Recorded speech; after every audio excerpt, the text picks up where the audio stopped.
After examining all the files on the Adobe Bridge, I've decided just to work with these two to put together to enhance them.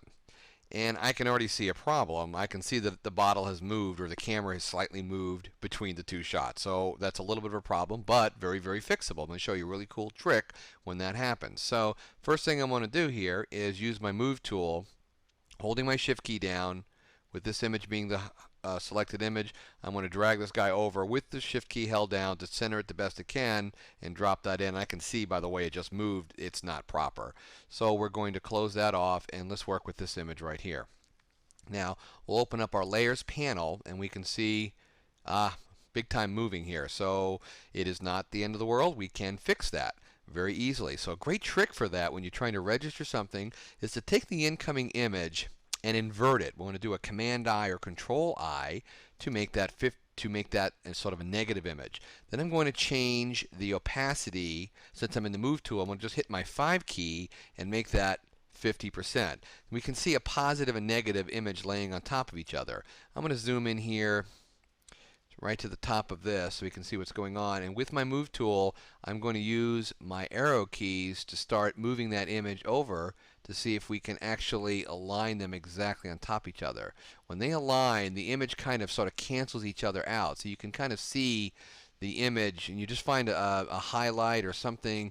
I can use something like this and try to go back and forth into those guys. I'm really worried about only this area right here. This is the area in which I'm going to paint in just a little bit of a highlight. I really feel the rest of the bottle is looking pretty good all by itself because there's a lot of light coming through it. So with that in set, I can see that that's lined up perfectly. I will go back and do again a Command I on the PC, Control I to invert the image and bring that back up. Again, I can use my scrubby slider to bring that back up to 100%. So there's the image, and there's the other image. Now I'd like to go ahead and paint a little bit of that highlight on there, but I want to protect it, make it a lot easier for myself. So let's go ahead and create a small path around that. I will go to my pen tool, make sure that I'm in the path option. I'm going to make sure that my rubber band is checked. Auto add delete is checked, and I'll be in the very last box here. I'll zoom in a little closer, move in. I'm going to start at 12 o'clock.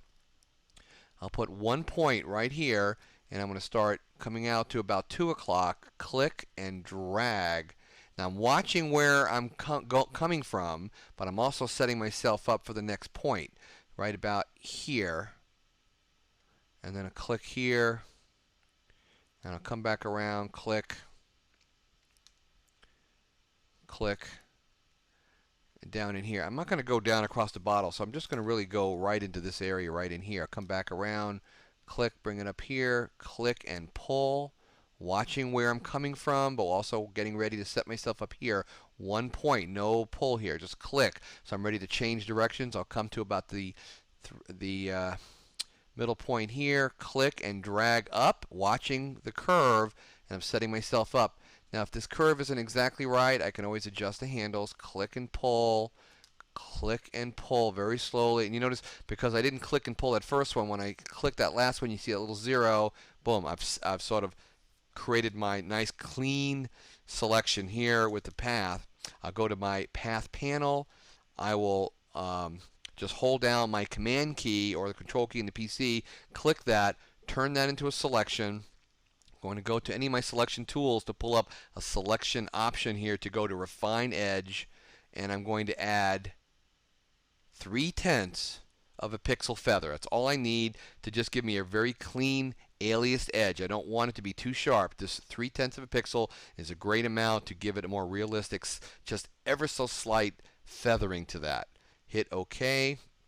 I've got that set. Now we'll go back to the layers panel and bring that guy in. Let's go ahead and add a black layer mask. Actually, let me deselect that for a second, because if I do it now, it's going to just sort of just put that whole part in. So I'm going to deselect that. I will do that a little bit differently.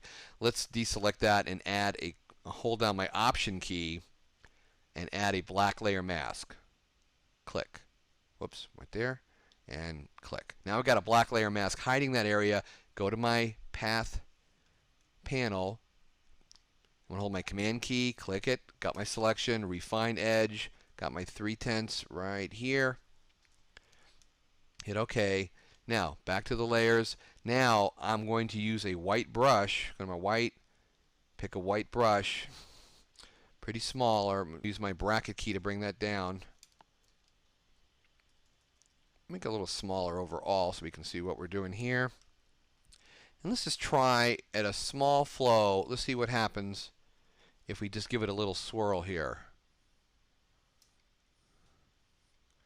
Just want to give it a little highlight area in here. And that's all I'm really looking to, just to give myself a little clean edge before, after. Before, after. I'll make that a little smaller. I like that. Okay. And if I'm not sure about the opacity, I can always take that down a little bit. I've got total control over how I want that highlight. And I don't need to keep that as a separate layer. So let's go ahead and just drop that down. I'll do a Command E or Control E to merge that down. Now, one more thing I need to do here is I see a lot of little specks and spots that were little dust spots, little imperfections. I could go in with a very small cloning tool or spot healing tool, but this is a good time to use because they're all white. Let's use the dust and scratch filter. Now, a great way to do that is to first of all go to our history panel and let's create a new history state. I'm going to create with a little camera here, click that just to make sure that that is the current history panel that we're going to work with. Let's throw that in the garbage. Just so because we put that together. This represents this new retouched version of the shot. Okay, so far that's the one we would paint to. Now, I'm going to create a little, you could do it as an action, and this is where you could repeat it all the time, but I want to just do it live. Of course, anytime you want to do something over and over again, we can always create that as an action. But let's just go ahead and do that as a step-by-step piece here. So the first thing I'm going to do here is I'm going to go to Filter, Noise, Dust and Scratches. And what I normally do is take these both down to 0 to start with and start moving the radius up until I start to see those little spots disappear. Now, of course, it's blurring out and smoothing out the image way too much. I even will take it up even a little farther. Then I bring the threshold up until I start to see the texture come back in the bottle, which will basically look like the image without any spots on it.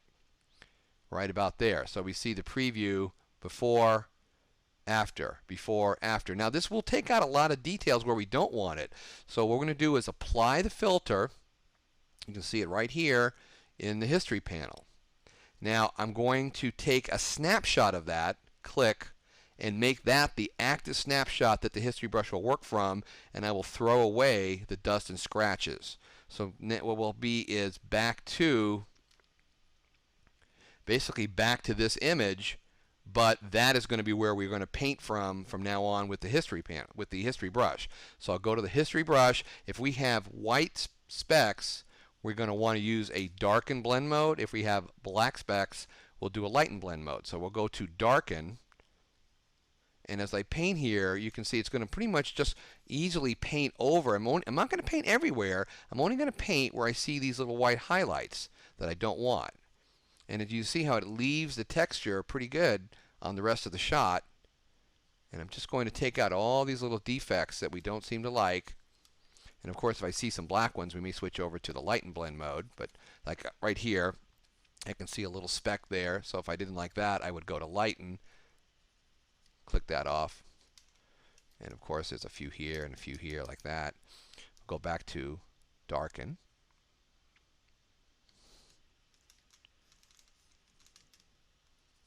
And that's looking pretty good. Just a few little specks. If anything I don't see that I don't particularly care for, any specks here, maybe there's a few specks in here I don't like. And it's so much easier to do this than it is to sort of option click or clone, or if you're using the spot healing tool, it might be picking up areas that you don't really want and then you're having to redo it. It's a constant battle for this. So this is one of the easiest ways to just take out dirt, is just using a history brush with the dust and scratch filter. If I see some areas down in here I don't particularly like, you see how it leaves the rest of the image alone as I brush. It's really cleaning up only the white areas that I don't like, little specks here. A little bit right in here, that's no good. And finally, maybe a little bit in here. We don't need those highlights. Take that one out. And I think we're just about done with this. And we'll hit our tools. And I feel like that is giving us the final image that we like. Clean little perfume shot, standard candle hang, very interesting background. Background stripes kind of tie into the product itself. It could be used as an ad, could be used as a catalog shot, could be used as a web shot. Many different usages. You give it to the client in the highest possible size so that they can then size it down for other usages such as web. You can't go backwards the other way, so I always try to work large, and that way you give them smaller files. They can always create the smaller files later from the large files.